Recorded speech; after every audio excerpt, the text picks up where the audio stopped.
अपने बच्चों को हम शिक्षा दिलाते हैं कि वो अच्छे संस्कारों का अर्जन करें।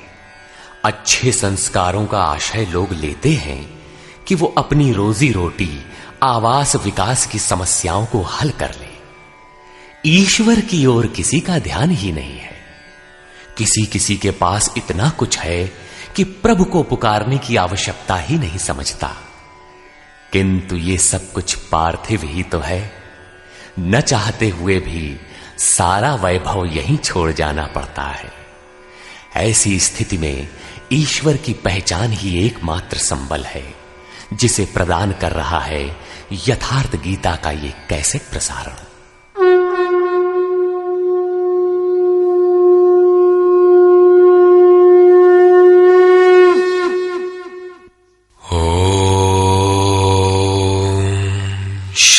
परमात्मने नमः।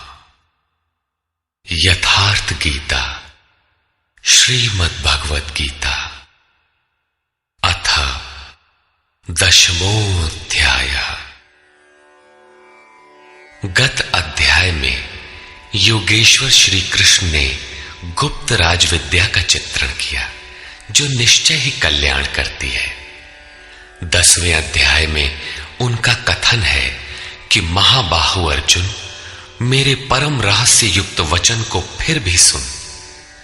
यहां उसी को दूसरी बार कहने की आवश्यकता क्या है? वस्तुतः साधक को पूर्ति पर्यंत खतरा है। ज्यों-ज्यों वो स्वरूप में ढलता जाता है, प्रकृति के आवरण सूक्ष्म होते जाते हैं, नए नए दृश्य आते हैं।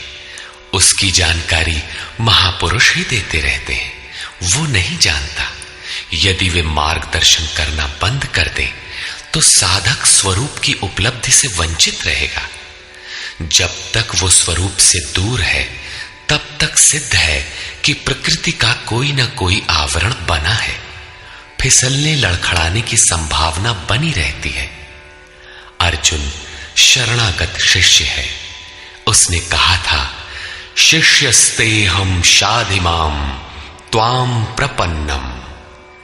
भगवान, मैं आपका शिष्य हूं, आपकी शरण हूं, मुझे संभालिए। अतः उसके हित की कामना से योगेश्वर श्री कृष्ण पुनः बोले। श्री भगवान उवाच।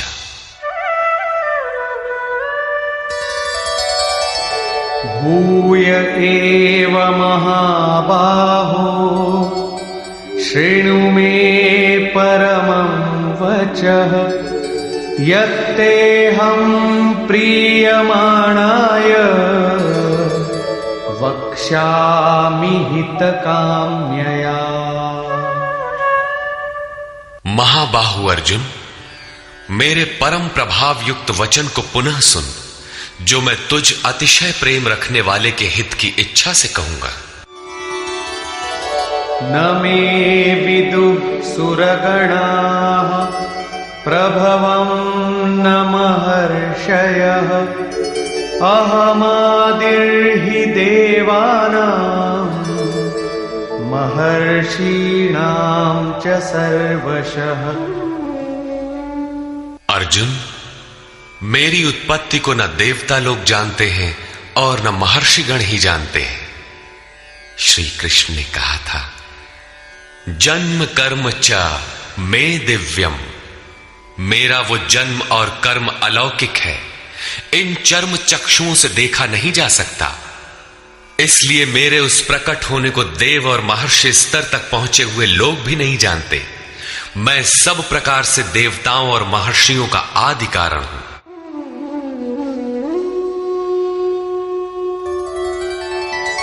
यो मामजमनादिं च वेत्ति लोकमहेश्वरम् असम्मूढः समर्थ्येषु सर्वपापैः प्रमुच्यते।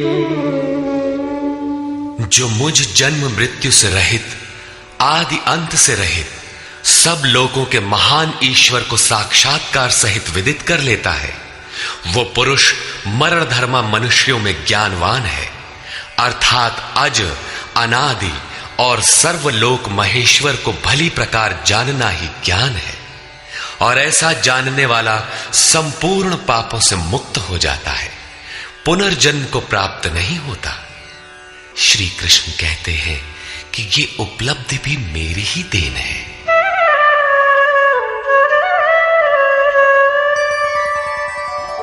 बुद्धिर्ज्ञानमसम्मोहः क्षमा सत्यं दमः शमः सुखं दुःखं भवो भावो भयं चाभयमेव च।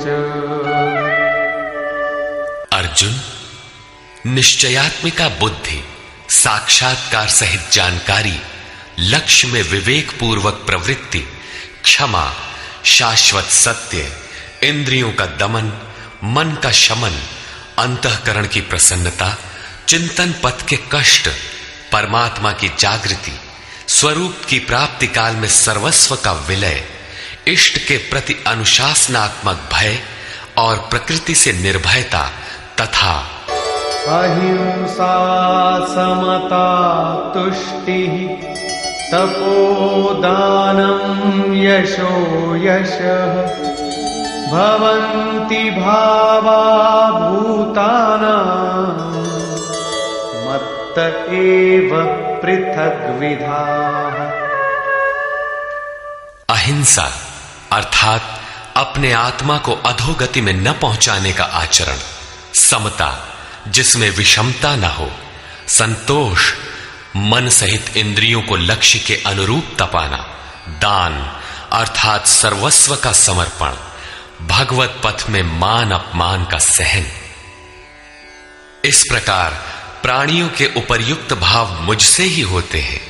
ये सभी भाव दैवी चिंतन पद्धति के लक्षण हैं। इनका अभाव ही आसुरी संपद है। महर्षयः सप्त पूर्वे चत्वारो मनवस्तथा मद्भावा मानसा जाता येषां लोक इमाः प्रजाः। सप्तर्षि अर्थात योग की 7 क्रमिक भूमिकाएं अर्थात शुभेच्छा, सुविचारणा, तनुमानसा, सत्वापत्ति, असंसक्ति, पदार्था भावना और तुर्यगा तथा इनके अनुरूप अंतःकरण चतुष्टय अर्थात मन, बुद्धि, चित्त और अहंकार, उसके अनुरूप मन जो मेरे में भाव वाला है, ये सब मेरे ही संकल्प से अर्थात मेरी प्राप्ति के संकल्प से तथा जो मेरी ही प्रेरणा से होते हैं, दोनों एक दूसरे के पूरक हैं, उत्पन्न होते हैं। इस संसार में ये अर्थात संपूर्ण दैवी संपद इन्हीं की प्रजा है, क्योंकि सप्त भूमिकाओं के संचार में दैवी संपद ही है, अन्य नहीं। एतां विभूतिं योगं च मम यो वेत्ति तत्त्वतः सोऽविकम्पेन योगेन युज्यते नात्र संशयः। जो पुरुष योग की और मेरी उपर्युक्त विभूतियों को साक्षात्कार के साथ जानता है, वो स्थिर ध्यान योग द्वारा मुझ में एक ही भाव से स्थित होता है। इसमें कुछ भी संशय नहीं है। जिस प्रकार वायु रहित स्थान में रखे दीपक की लौ सीधी जाती है, कंपन नहीं होता, योगी के जीते हुए चित्त की यही परिभाषा है। प्रस्तुत श्लोक में अविकंपेन शब्द इसी आशय की ओर संकेत करता है। अहं सर्वस्य प्रभवो मत्तः सर्वं प्रवर्तते इति मत्वा भजन्ते मां बुधा भाव समन्विता। मैं संपूर्ण जगत की उत्पत्ति का कारण हूं, मुझसे ही संपूर्ण जगत चेष्टा करता है। इस प्रकार मानकर श्रद्धा और भक्ति से युक्त विवेकी जन मेरा निरंतर भजन करते हैं। तात्पर्य यह है कि योगी द्वारा मेरे अनुरूप जो प्रवृत्ति होती है उसे मैं ही किया करता हूं, वो मेरा ही प्रसाद है। कैसे है, इसे पीछे स्थान स्थान पर बताया जा चुका है। वे निरंतर भजन किस प्रकार करते हैं, इस पर कहते हैं,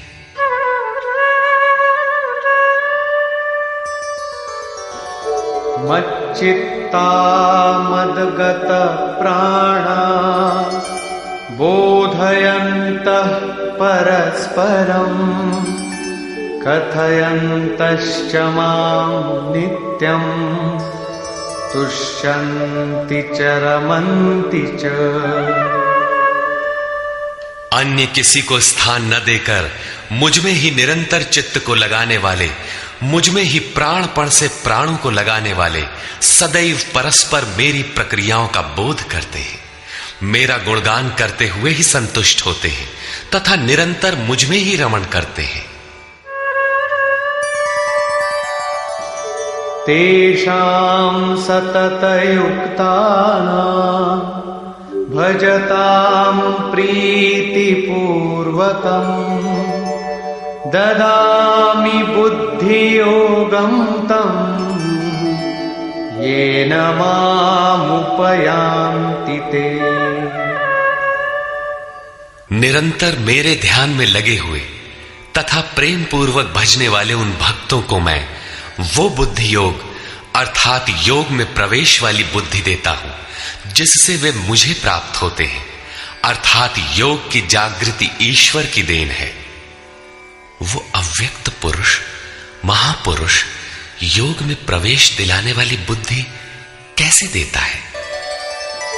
तेषामेवानुकंपार्थम् अहमज्ञानजं तमः नाशयाम्यात्मभावस्थो ज्ञानदीपेन भास्वता।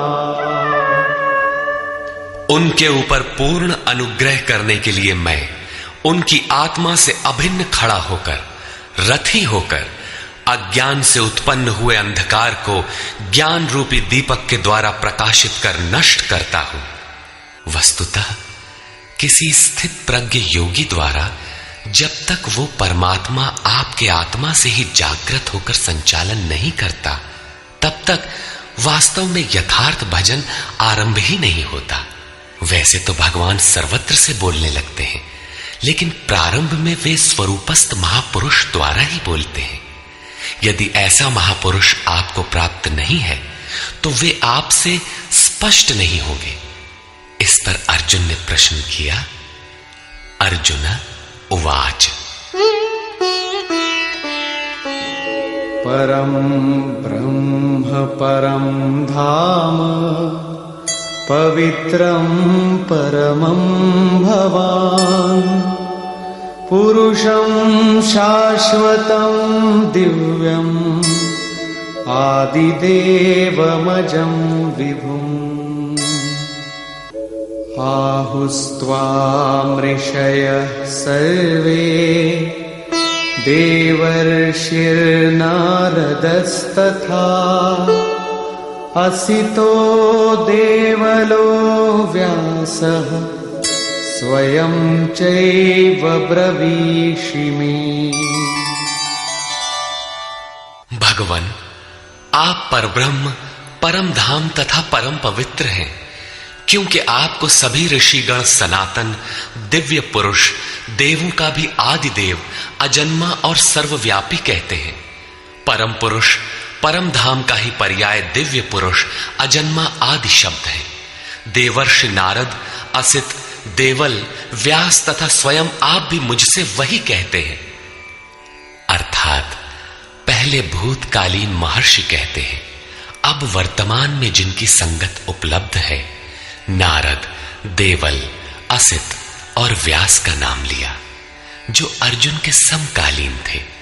अर्थात सत्पुरुषों की संगति अर्जुन को प्राप्त थी। आप भी वही कहते हैं। अतः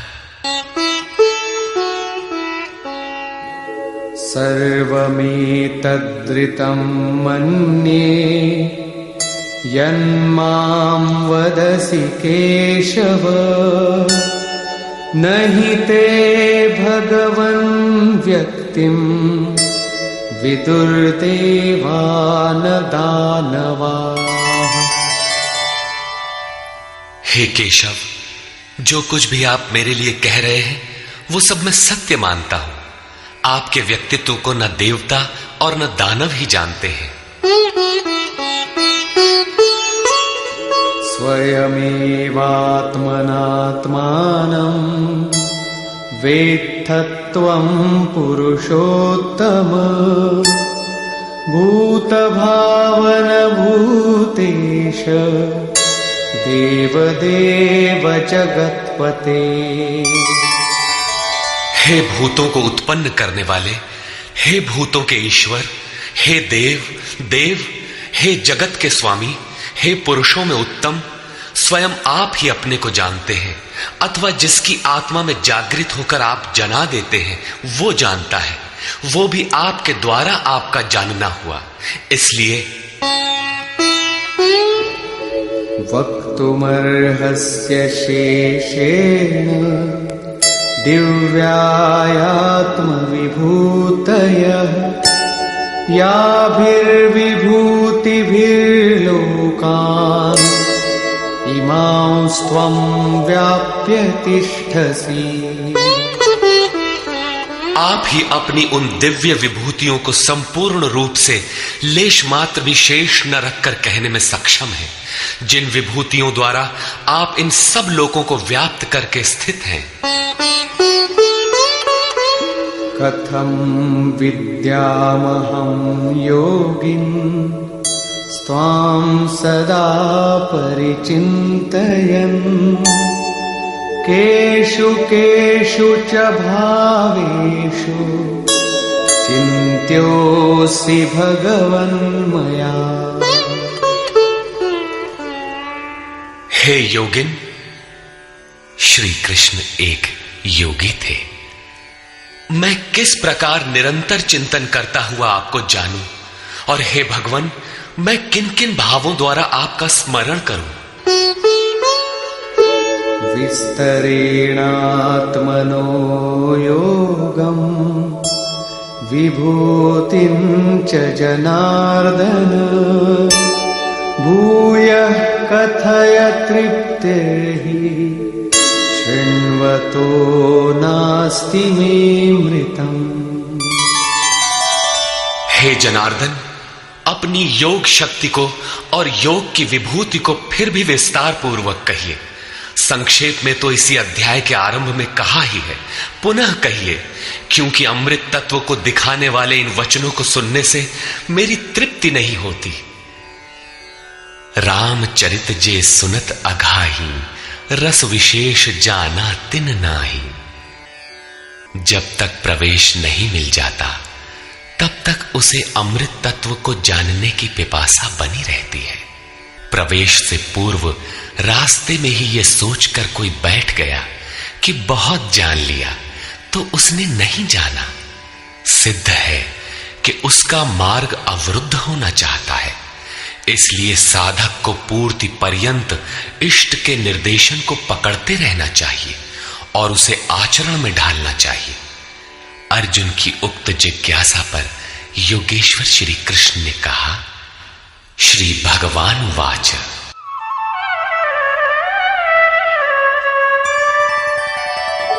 हन्तते कथयिष्यामि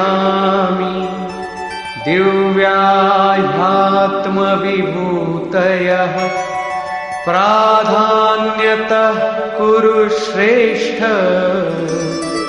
नास्त्यन्तो विस्तरस्य मे। कुरुश्रेष्ठ अर्जुन, अब मैं अपनी दिव्य विभूतियों को, उनमें से प्रमुख विभूतियों को तुझसे कहूंगा, क्योंकि मेरी विभूतियों के विस्तार का अंत नहीं है।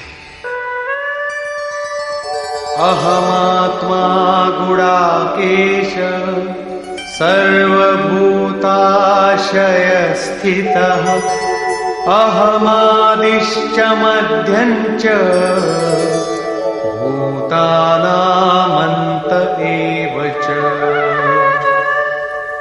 अर्जुन, मैं सब भूतों के हृदय में स्थित सबका आत्मा हूं तथा संपूर्ण भूतों का आदि, मध्य और अंत भी मैं ही हूं, अर्थात जन्म, मृत्यु और जीवन भी मैं ही हूं।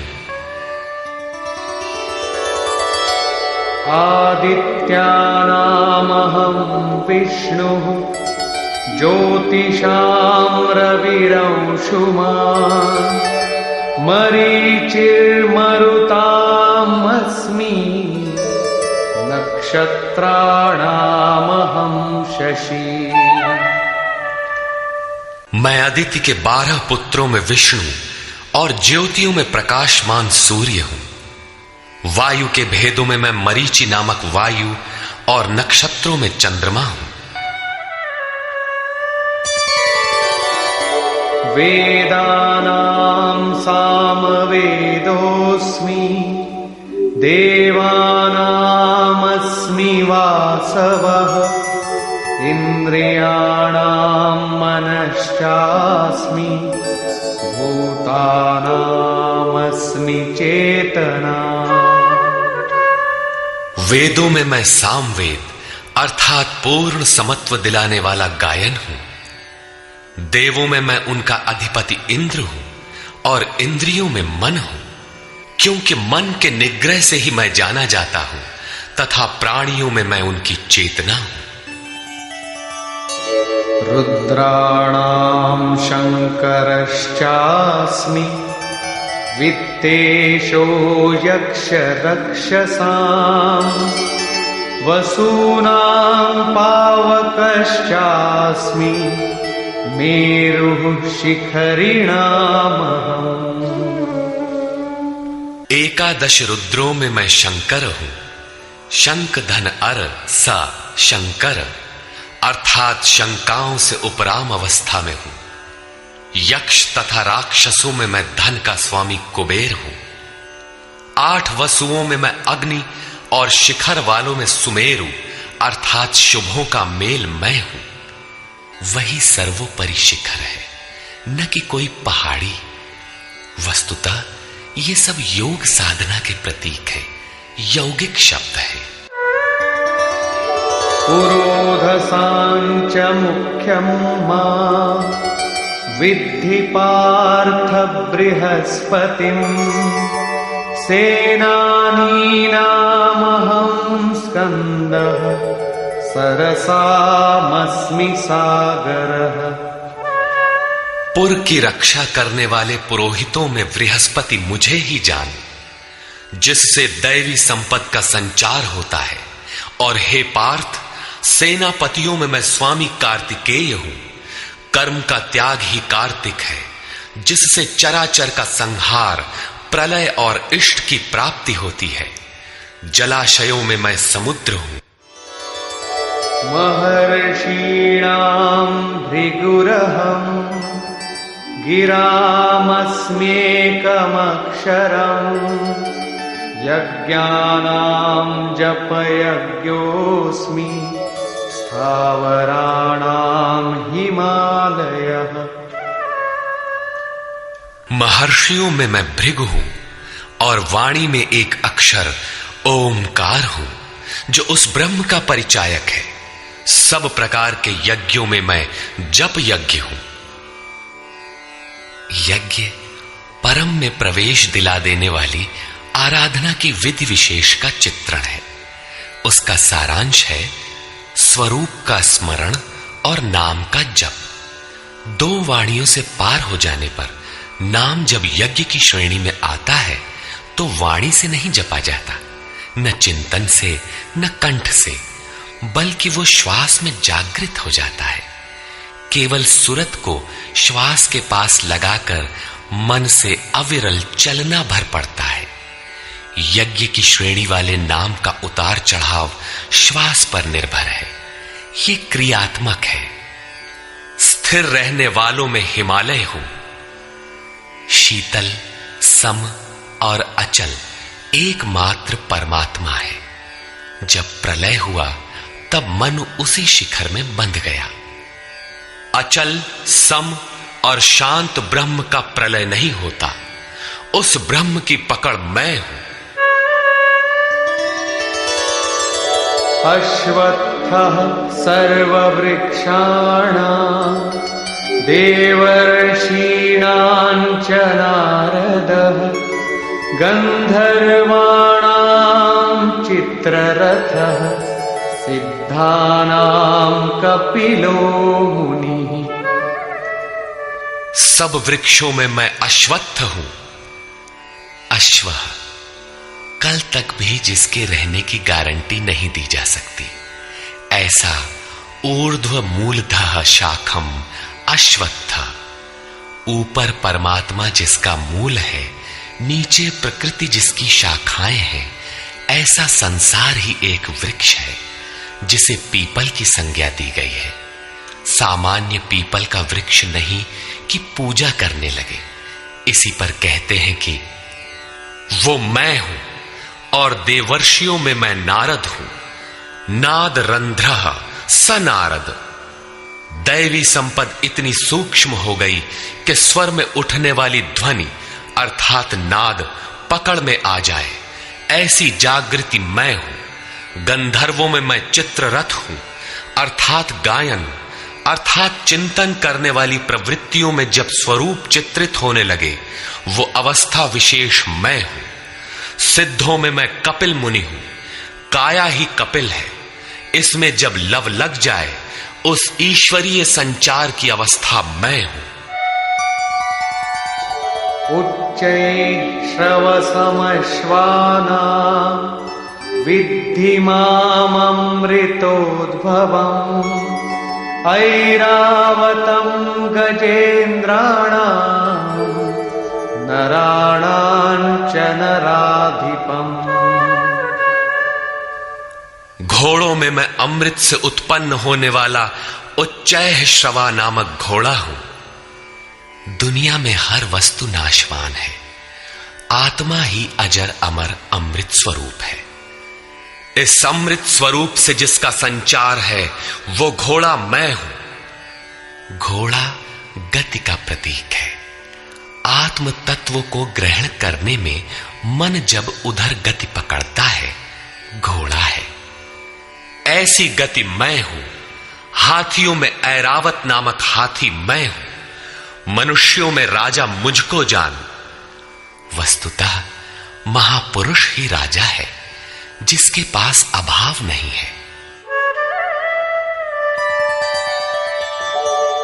आयुधानामहं वज्रं धेनूनामस्मि कामधुक् प्रजनश्चास्मि कन्दर्पः सर्पाणामस्मि वासुकिः। शस्त्रों में मैं वज्र हूं, गायों में कामधेनु हूं। कामधेनु कोई ऐसी गाय नहीं है जो दूध के स्थान पर मनचाहा व्यंजन परसती हो। ऋषियों में वशिष्ठ के पास कामधेनु थी। वस्तुतः गो इंद्रियों को कहते हैं। इंद्रियों का संयत होना इष्ट को वश में रखने वाले में पाया जाता है। जिसकी इंद्रियां ईश्वर के अनुरूप स्थिर हो जाती हैं, उसके लिए उसी की इंद्रियां कामधेनु बन जाती है। फिर तो जो इच्छा करी हऊ मन माही, हरि प्रसाद कछु दुर्लभ नाही। उसके लिए कुछ भी दुर्लभ नहीं रहता। प्रजनन करने वालों में नवीन स्थितियों को प्रकट करने वाला मैं हूं। प्रजनन, एक तो लड़का बाहर पैदा किया जाता है। चराचर में रात दिन पैदा ही होते हैं। चूहे चींटी रात दिन करते हैं ऐसा नहीं, बल्कि एक स्थिति से दूसरी स्थिति, इस प्रकार वृत्तियों का परिवर्तन होता है। वो परिवर्तित स्वरूप मैं हूं। सर्पों में मैं वासुकी हूं। अनन्तश्चास्मि नागानां वरुणो यादसामहम् पितॄणामर्यमा चास्मि यमः संयमतामहम्। नागों में मैं अनंत अर्थात शेष नाग हूं। वैसे तो ये कोई सर्प नहीं है। गीता की समकालीन पुस्तक श्रीमद् भागवत में इसके रूप की चर्चा है कि इस पृथ्वी से 30,000 योजन की दूरी पर उस परमात्मा की वैष्णवी शक्ति है, जिसके सिर पर यह पृथ्वी सरसों के दाने की तरह भार रहित टिकी है। उस युग में योजन का पैमाना चाहे जो रहा हो, फिर भी यह पर्याप्त दूर है। वस्तुतः ये आकर्षण शक्ति का चित्रण है। वैज्ञानिकों ने जिसे ईथर माना है। ग्रह उपग्रह सभी उसी शक्ति के आधार पर टिके हैं। उस शून्य में ग्रहों का कोई भार भी नहीं है। वो शक्ति सर्प की कुंडली की तरह सभी ग्रहों को लपेटे है। यही है वो अनंत, जिससे पृथ्वी धारण की जाती है। श्री कृष्ण कहते हैं, ऐसी ईश्वरीय शक्ति मैं हूं। जलचरों में उनका अधिपति वरुण हूं तथा पितरों में अर्यमा हूं। अहिंसा, सत्य, अस्तेय, ब्रह्मचर्य और अपरिग्रह 5 यम हैं। इनके पालन में आने वाले विकारों को काटना अरह है। विकारों के शमन से पितृ अर्थात भूत संस्कार तृप्त होते हैं, निवृत्ति प्रदान कर देते हैं।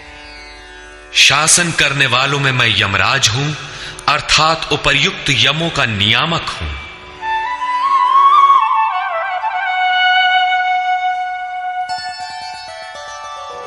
प्रह्लादश्चास्मि दैत्यानां कालः कलयतामहम्।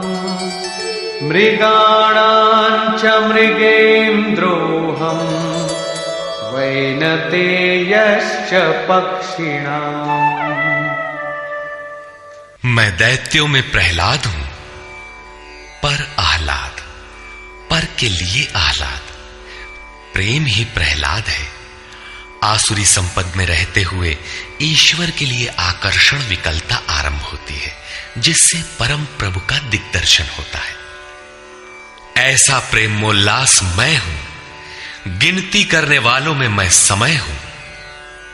1, 2, 3, 4 ऐसी गिनती या क्षण, घड़ी, दिन, पक्ष, मास इत्यादि नहीं, बल्कि ईश्वर के चिंतन में लगा हुआ समय मैं हूं।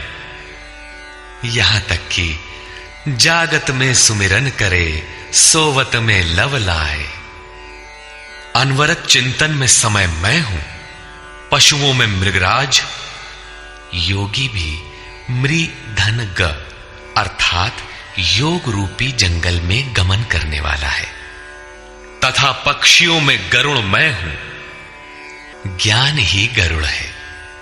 जब ईश्वरीय अनुभूति आने लगती है, तब यही मन अपने आराध्य भगवान की सवारी बन जाता है। और जब यही मन संशय से युक्त है, तब सर्प होता है, डसता रहता है, योनियों में फेंकता है। गरुड़ विष्णु की सवारी है। जो सत्ता विश्व में अणु रूप से संचारित है, ज्ञान संयुक्त मन उसे अपने में धारण करता है, उसका वाहक बनता है। श्री कृष्ण कहते हैं, इष्ट को धारण करने वाला मन मैं हूं। पवनः पवतामस्मि रामः शस्त्रभृतामहम्। झषाणां मकरश्चास्मि स्रोतसामस्मि जाह्नवी। पवित्र करने वालों में मैं वायु हूं, शस्त्रधारियों में राम हूं।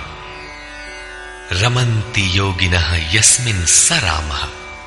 योगी किसमें रमण करते हैं? अनुभव में। ईश्वर इष्ट रूप में जो निर्देशन देता है, योगी उसमें रमण करते हैं। उस जागृति का नाम राम है और वो जागृति मैं हूं। मछलियों में मगर तथा नदियों में गंगा मैं हूं। सर्गाणामादिरन्तश्च मध्यं चैवाहमर्जुन। अध्यात्मविद्या विद्यानां वादः प्रवदतामहम्। हे अर्जुन, सृष्टियों का आदि, अंत और मध्य मैं ही हूं।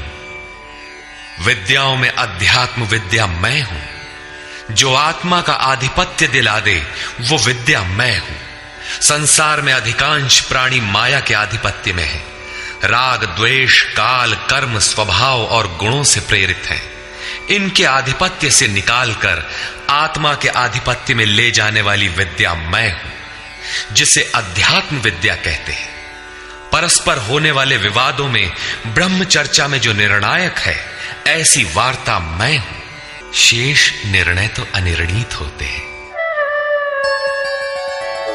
अक्षराणामकारोऽस्मि द्वन्द्व सामासिकस्य च अहमेवाक्षयः कालो धाताहं विश्वतो मुखः। मैं अक्षरों में आकार, ओमकार तथा समासों में द्वंद्व नामक समास हूं। अक्षय काल मैं हूं। काल सदैव परिवर्तनशील है, किंतु वो समय जो अक्षय अजर अमर परमात्मा में प्रवेश दिलाता है, वो अवस्था मैं हूं। विराट स्वरूप अर्थात सर्वत्र व्याप्त, सबको धारण पोषण करने वाला भी मैं ही हूं। मृत्युः सर्वहरश्चाहम् उद्भवश्च भविष्यताम् कीर्तिः श्रीर्वाक्च नारीणाम् स्मृतिर्मेधा धृतिः क्षमा। मैं सबका नाश करने वाला मृत्यु और आगे होने वालों की उत्पत्ति का कारण हूं। स्त्रियों में मैं यश, शक्ति, वाक्पटुता, स्मृति, मेधा अर्थात बुद्धि, धैर्य और क्षमा मैं हूं। अध्याय 15 में श्लोक 16 के अनुसार पुरुष दो ही प्रकार के होते हैं, क्षर और अक्षर। संपूर्ण भूतादिकों की उत्पत्ति और विनाश वाले ये शरीर क्षर पुरुष हैं। वे नर, मादा, पुरुष अथवा स्त्री कुछ भी कहलाएं, श्री कृष्ण के शब्दों में पुरुष ही है। दूसरा है अक्षर पुरुष, जो कूटस्थ चित्त के स्थिर काल में देखने में आता है। यहां भी बुद्धि इत्यादि स्त्रियों के ही गुण बताए गए। क्या इन सद्गुणों की आवश्यकता पुरुषों के लिए नहीं है? कौन ऐसा पुरुष है जो श्रीमान, कीर्तिवान, वक्ता, स्मरण शक्ति संपन्न, मेधावी, धैर्यवान और क्षमावान नहीं बनना चाहता? बौद्धिक स्तर पर कमजोर लड़कों में इन्हीं गुणों का विकास करने के लिए माता पिता पढ़ाई की अतिरिक्त व्यवस्था करते हैं। यहां कहते हैं कि ये लक्षण केवल स्त्रियों में पाए जाते हैं। अतः आप विचार कर देखें कि स्त्री कौन है। वस्तुतः आपके हृदय की प्रवृत्ति ही नारी है। उसमें इन गुणों का संचार होना चाहिए। इन गुणों को धारण करना स्त्रीलिंग पुल्लिंग सबके लिए उपयोगी है।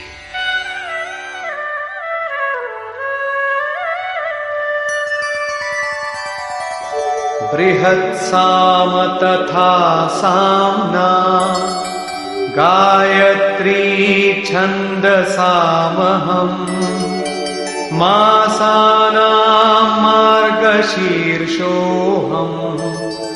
ऋतूनां कुसुमाकरः।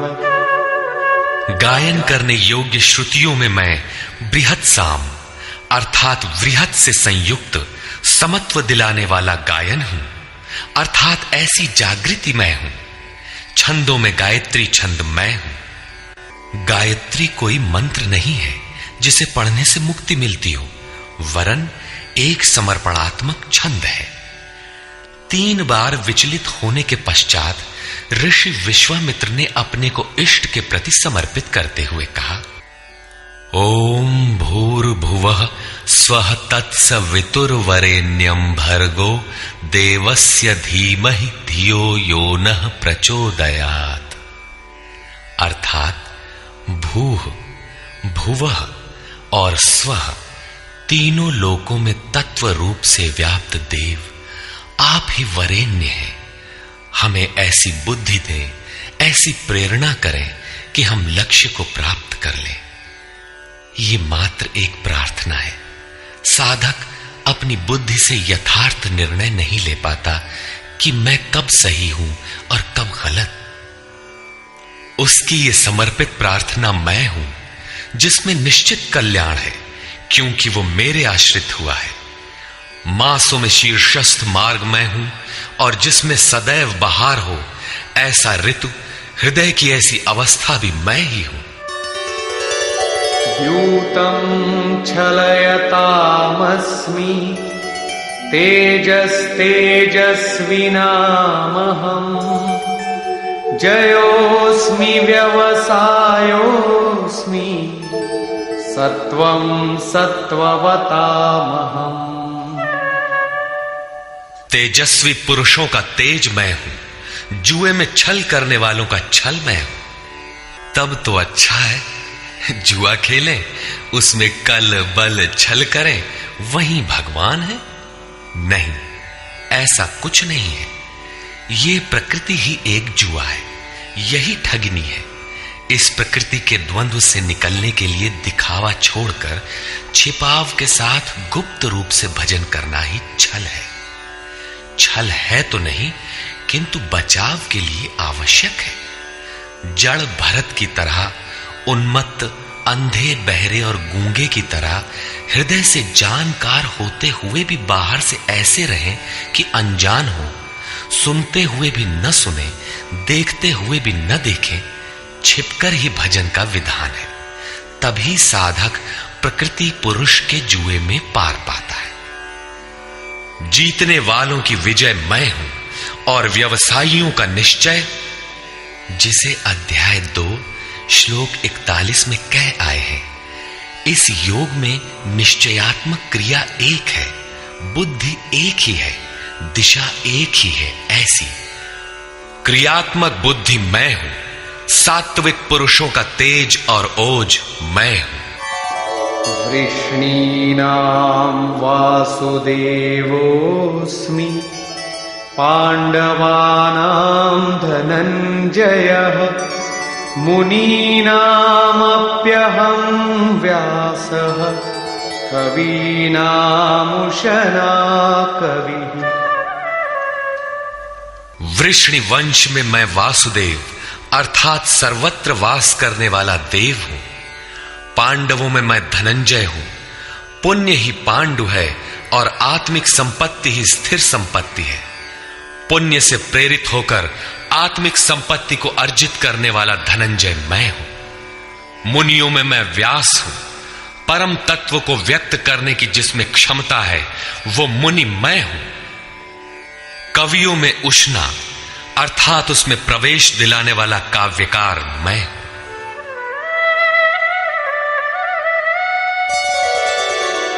दंडोदमयतामस्मि नीतिरस्मि जिगीषताम् मौनं चैवास्मि गुह्यानां ज्ञानं ज्ञानवतामहम्।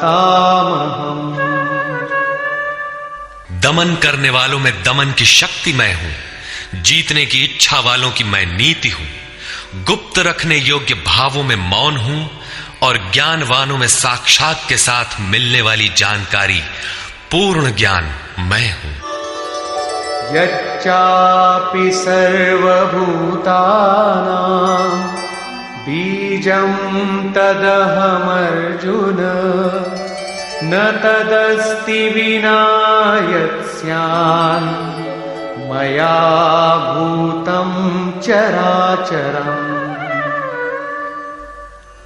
अर्जुन, सब भूतों की उत्पत्ति का कारण भी मैं ही हूं, क्योंकि चर और अचर ऐसा कोई भी भूत नहीं है जो मुझसे रहित हो। मैं सर्वत्र व्याप्त हूं, सब मेरे ही सकाश से है। नान्तोऽस्ति मम दिव्यानां विभूतीनां परन्तप एष तूद्देशतः प्रोक्तो विभूतेर्विस्तरो मया। परंतप अर्जुन, मेरी दिव्य विभूतियों का अंत नहीं है। अपनी विभूतियों का विस्तार तो मैंने संक्षेप से कहा है, वस्तुतः वे अनंत हैं। इस अध्याय में कुछ ही विभूतियों का स्पष्टीकरण किया गया है, क्योंकि अगले ही अध्याय में अर्जुन इन सबको देखना चाहता है, क्योंकि प्रत्यक्ष दर्शन से ही विभूतियां समझ में आती है। विचारधारा समझने के लिए इसी से थोड़ा अर्थ दिया गया। यद्यद्विभूतिमत्सत्त्वं श्रीमदूर्जितमेव वा तत्तदेवावगच्छत्वं मम तेजोंशसंभवम्। जो भी ऐश्वर्य युक्त, कांति युक्त और शक्ति युक्त वस्तुएं हैं, उनको तू मेरे तेज के एक अंश मात्र से उत्पन्न हुई जान। अथवा बहुनैतेन किं ज्ञातेन तवार्जुन विष्टभ्याहमिदं कृत्स्नम् एकांशेन स्थितो जगत्। अथवा अर्जुन, इस बहुत जानने से तेरा क्या प्रयोजन है? मैं इस संपूर्ण जगत को एक अंश मात्र से धारण करके स्थित हूं। उपर्युक्त विभूतियों के वर्णन का तात्पर्य ये नहीं है कि आप या अर्जुन इन सभी वस्तुओं को पूजने लगे, बल्कि श्री कृष्ण का आशय केवल इतना ही है कि इन सब ओर से श्रद्धा समेट कर केवल उन अविनाशी परमात्मा में लगावे। इतने से ही उनका कर्तव्य पूर्ण हो जाता है। निष्कर्ष, इस अध्याय में श्री कृष्ण ने कहा कि अर्जुन, मैं तुझे पुनः उपदेश करूंगा, क्योंकि तू मेरा अतिशय प्रिय है। पहले कह चुके हैं, फिर भी कहने जा रहे हैं, क्योंकि पूर्ति पर्यंत सद्गुरु से सुनने की आवश्यकता रहती है। मेरी उत्पत्ति को न देवता और न महर्षि गण ही जानते हैं, क्योंकि मैं उनका भी आदि कारण हूं। अव्यक्त स्थिति के पश्चात की सार्वभौम अवस्था को वही जानता है जो हो चुका है। जो मुझ अजन्मा, अनादि और संपूर्ण लोकों के महान ईश्वर को साक्षात्कार सहित जानता है, वही ज्ञानी है। बुद्धि, ज्ञान, असम्मूढ़ता, इंद्रियों का दमन, मन का शमन, संतोष, तप, दान और कीर्ति के भाव अर्थात दैवी संपत्ति के उक्त लक्षण मेरी देन है। 7 महर्षिजन अर्थात योग की 7 भूमिकाएं, उससे भी पहले होने वाले तदनुरूप अंतःकरण, चतुष्टय और इनके अनुकूल मन जो स्वयंभू है, स्वयं रचयिता है, ये सब मुझ में भाव वाले, लगाव और श्रद्धा वाले हैं, जिनकी संसार में संपूर्ण प्रजा है। ये सब मुझसे ही उत्पन्न है, अर्थात साधनामयी प्रवृत्तियां मेरी ही प्रजा हैं। इनकी उत्पत्ति अपने से नहीं, गुरु से होती है। जो उपर्युक्त मेरी विभूतियों को साक्षात जान लेता है, वह निस्संदेह मुझ में एक ही भाव से प्रवेश करने योग्य है। अर्जुन, मैं ही सबकी उत्पत्ति का कारण हूं, ऐसा जो श्रद्धा से जान लेते हैं, वे अनन्य भाव से मेरा चिंतन करते हैं, निरंतर मुझ में मन, बुद्धि और प्राणों से लगने वाले होते हैं, आपस में मेरा गुण चिंतन और मुझ में रमण करते हैं। उन निरंतर मुझसे संयुक्त हुए पुरुषों को मैं योग में प्रवेश करने वाली बुद्धि प्रदान करता हूं। यह भी मेरी ही देन है। किस प्रकार बुद्धि योग देते हैं?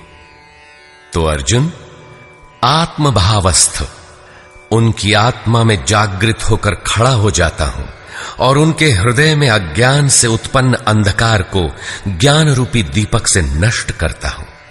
अर्जुन ने प्रश्न किया कि भगवान, आप परम पवित्र, सनातन, दिव्य, अनादि और सर्वत्र व्याप्त हैं, ऐसा महर्षिगण कहते हैं।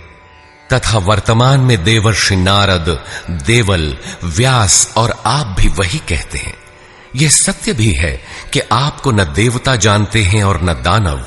स्वयं आप जिसे जना दें वही जान पाता है। आप ही अपनी विभूतियों को कहने में समर्थ हैं। अतः जनार्दन, आप अपनी विभूतियों को विस्तार से कहिए। पूर्ति पर्यंत इष्ट से सुनते रहने की उत्कंठा बनी रहनी चाहिए। आगे इष्ट के अंतराल में क्या है, उसे साधक क्या जाने। इस पर योगेश्वर श्री कृष्ण ने एक एक करके अपनी प्रमुख विभूतियों का लक्षण संक्षेप में बताया, जिनमें से कुछ तो योग साधन में प्रवेश करने के साथ मिलने वाली अंतरंग विभूतियों का चित्रण है, और शेष कुछ समाज में रिद्धियों सिद्धियों के साथ पाई जाने वाली विभूतियों पर प्रकाश डाला। और अंत में उन्होंने बल देकर कहा, अर्जुन, बहुत कुछ जानने से तेरा क्या प्रयोजन है। इस संसार में जो कुछ भी तेज और ऐश्वर्य युक्त वस्तुएं हैं, वह सब मेरे तेज के अंश मात्र में स्थित हैं। वस्तुतः मेरी विभूतियां अपार हैं। ऐसा कहते हुए योगेश्वर ने इस अध्याय का पटाक्षेप किया। इस अध्याय में श्री कृष्ण ने अपनी विभूतियों की मात्र बौद्धिक जानकारी दी, जिससे अर्जुन की श्रद्धा सब ओर से सिमटकर एक इष्ट में लग जाए। किंतु बंधुओं, सब कुछ सुन लेने और बाल की खाल निकालकर समझ लेने के बाद भी चलकर उसे जानना शेष ही रहता है। यह क्रियात्मक पथ है। संपूर्ण अध्याय में योगेश्वर की विभूतियों का ही वर्णन है। अतः ओम तत्सदिति श्रीमद्भगवद गीता सूपनिषत्सु ब्रह्म विद्यायाम योग शास्त्रे श्री कृष्णार्जुन संवादे विभूति वर्णन योगो नाम 10मोऽध्याय। इस प्रकार स्वामी अड़गड़ानंद कृत श्रीमद् भगवद गीता के भाष्य